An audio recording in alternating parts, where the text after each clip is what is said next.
ಶ್ರೀ ಗಣಪತಿ ಶಾರದಾ ಗುರುಭ್ಯೋ ನಮಃ. ಲೋಕ ಸಮಸ್ತ ಸುಖಿನೋ ಭವಂತು. ಶ್ರೋತೃಗಳಿಗೆ ಸ್ವಾಮಿ ದಯಾನಂದ ಸರಸ್ವತಿ ಇವರು ರಚಿಸಿರುವ ವೇದ ಭಾಷ್ಯಗಳ ಕನ್ನಡ ಭಾಷಾಂತರವನ್ನು ಆಧರಿಸಿ ಯಜುರ್ವೇದ ಮಂತ್ರಗಳ ಪರಿಚಯವನ್ನು ಮಾಡಿಕೊಳ್ಳುವ ಈ ನಮ್ಮ ಕಿರು ಪ್ರಯತ್ನಕ್ಕೆ ತಮಗೆ ಆದರದ ಸ್ವಾಗತ. ನಾವೀಗ 3ನೇ ಅಧ್ಯಾಯದ 46ನೆಯ ಮಂತ್ರವನ್ನು ಗಮನಿಸೋಣ.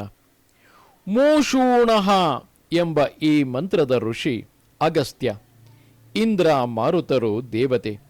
ಭುರಿಕ್ ಪಂಕ್ತಿ ಛಂದಸ್ಸು. ಪಂಚಮ ಸ್ವರ.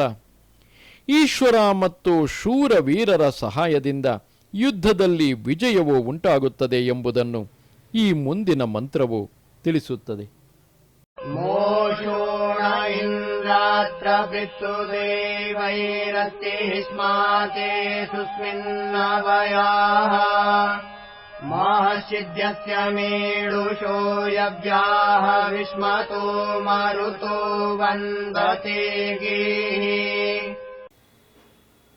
ಈ ಮಂತ್ರದ ಪದಶಃ ಅನ್ವಯಾರ್ಥವು ಹೀಗಿರುವುದು.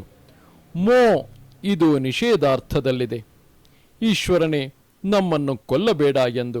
ಸು ನಮ್ಮನ್ನು ಚೆನ್ನಾಗಿ ರಕ್ಷಿಸು. ನಹ ನಮ್ಮನ್ನು. ಇಂದ್ರ ಶೂರವೀರನಾದ ಪರಮೇಶ್ವರನೇ ಅಥವಾ ಉತ್ತಮ ವೀರನೇ. ಅತ್ರ ಈ ಸಂಸಾರದಲ್ಲಿ. ಪೃಥ್ಯೋ ಯುದ್ಧಗಳಲ್ಲಿ. ದೇವೈಹಿ ಶೂರರಿಂದ ವಿದ್ವಾಂಸರೊಡನೆ ನಮ್ಮನ್ನು ರಕ್ಷಿಸು. ಅಸ್ತಿ ನಿನ್ನ ಆಜ್ಞೆಯಂತೆ ಯಜ್ಞ ಮಾಡುವ ಯಜಮಾನನು ಇದ್ದಾನೆ. ಹಿಸ್ಮ ವರ್ತಮಾನ ಸಮಯದಲ್ಲಿ. ತೇ ಈಶ್ವರನಾದ ನಿನ್ನ. ಶುಷ್ಮಿನ್ ಅನಂತ ಬಲವುಳ್ಳ ಈಶ್ವರನೇ ಅಥವಾ ಪೂರ್ಣ ಬಲಶಾಲಿಯಾದ ಶೂರನೇ. ಅವಯಾಹ ನಿನ್ನ ಆಜ್ಞೆಯಂತೆ ಯಜ್ಞ ಮಾಡುವ ಯಜಮಾನನು ಇದ್ದಾನೆ. ಮಹಃ ಮಹತ್ತರವಾದ ಅಂದರೆ ಈಶ್ವರನ ವೇದವಾಣಿಯು ಅಥವಾ ಶೂರ ಪುರುಷನ ಆನಂದದಾಯಕವಾದ ಮಾತು. ಚಿತ್ ಇದು ಉಪಮಾರ್ಥದಲ್ಲಿದೆ. ಅಂದರೆ ವೇದವಾಣಿಯು ಋತ್ವಿಜರನ್ನು ವಿದ್ವಾಂಸರಾದ ಶೂರರನ್ನು ಪ್ರಶಂಸೆ ಮಾಡುತ್ತದೆ. ಅಂತೆಯೇ ಯಜಮಾನ, ಋತ್ವಿಜರು, ಶೂರರಾದ ವಿದ್ವಾಂಸರು ಈಶ್ವರನಾದ ನಿನ್ನನ್ನು ಸ್ತುತಿಸಿ ಸಂತೋಷ ಪಡುತ್ತಾರೆ ಎಂದು ತಾತ್ಪರ್ಯ. ಯಸ್ಯ ಯಾವ ನಿನ್ನ ವಾಣಿಯು ಮೀಡುಷಃ ವಿದ್ಯೆ ಮೊದಲಾದ ಸದ್ಗುಣಗಳನ್ನು ಸೇಚನೆ ಮಾಡುವ ಅಥವಾ ನೀಡುವ ಋತ್ವಿಜರನ್ನು. ಯವ್ಯ ಯವ ಅಥವಾ ಜವೆಗೋದಿ ಮುಂತಾದ ಉತ್ತಮ ಹವಿಸ್ಸುಗಳನ್ನು. ಈಶ್ವರನಾದ ನಿನ್ನ ಆಜ್ಞೆಯಂತೆ ಯಜಮಾನನು ಅಗ್ನಿಯಲ್ಲಿ ಹೋಮ ಮಾಡುತ್ತಾನೆ. ಹಾಗೆ ಹೋಮ ಮಾಡಿದ ಹವಿಸ್ಸುಗಳು ಎಲ್ಲ ಪ್ರಾಣಿಗಳಿಗೂ ಸುಖವನ್ನು ಉಂಟುಮಾಡುತ್ತವೆ. ಹವಿಷ್ಮತಃ ಪ್ರಶಸ್ತವಾದ ಹವಿಸ್ಸನ್ನು ಹೋಮ ಮಾಡುವ. ಮರುತಃ ಋತ್ವಿಜರನ್ನು. ಗೀಹಿ ಈಶ್ವರನಾದ ನಿನ್ನ ಮಹತ್ತರವಾದ ವಾಣಿಯು.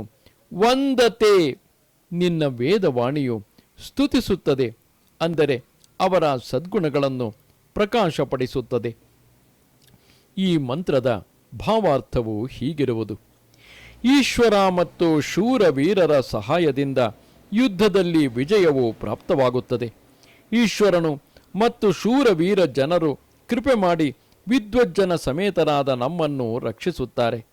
ಅನಂತ ಬಲವುಳ್ಳ ಜಗದೀಶ್ವರನ ಮತ್ತು ಪೂರ್ಣ ಬಲಶಾಲಿಗಳಾದ ಶೂರವೀರರ ಆನಂದದಾಯಕವಾದ ಮಹತ್ತರವಾದ ವಾಣಿಯು ವಿದ್ವಾಂಸರಾದ ಋತ್ವಿಕ್ ಜನರನ್ನು ಸದಾ ಪ್ರಶಂಸೆ ಮಾಡುತ್ತದೆ.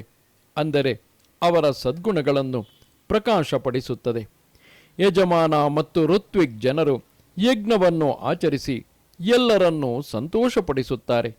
ಅಂತೆಯೇ ಈಶ್ವರನ ಮತ್ತು ಶೂರವೀರರ ಸಹಾಯದಿಂದ ಮನುಷ್ಯರು ಯುದ್ಧಗಳಲ್ಲಿ ವಿಜಯವನ್ನು ಪಡೆದು ಎಲ್ಲರನ್ನೂ ಸುಖಿಗಳನ್ನಾಗಿ ಮಾಡಬೇಕು. ಮನುಷ್ಯರು ಪರಮೇಶ್ವರನನ್ನು ಆರಾಧಿಸಿ ಉತ್ತಮ ಸಲಕರಣೆಗಳನ್ನು ಸಂಗ್ರಹಿಸಿ ಯುದ್ಧಗಳಲ್ಲಿ ಜಯವನ್ನು ಪಡೆದು ಚಕ್ರವರ್ತಿ ರಾಜ್ಯವನ್ನು ಸಂಪಾದಿಸಿ ಪ್ರಜೆಗಳನ್ನು ರಕ್ಷಿಸಿ ಉತ್ತಮವಾದ ಆನಂದವನ್ನು ಹೊಂದಿದರೆ ಆಗ ಸುರಾಜ್ಯವು ಸ್ಥಾಪಿತವಾಗುತ್ತದೆ.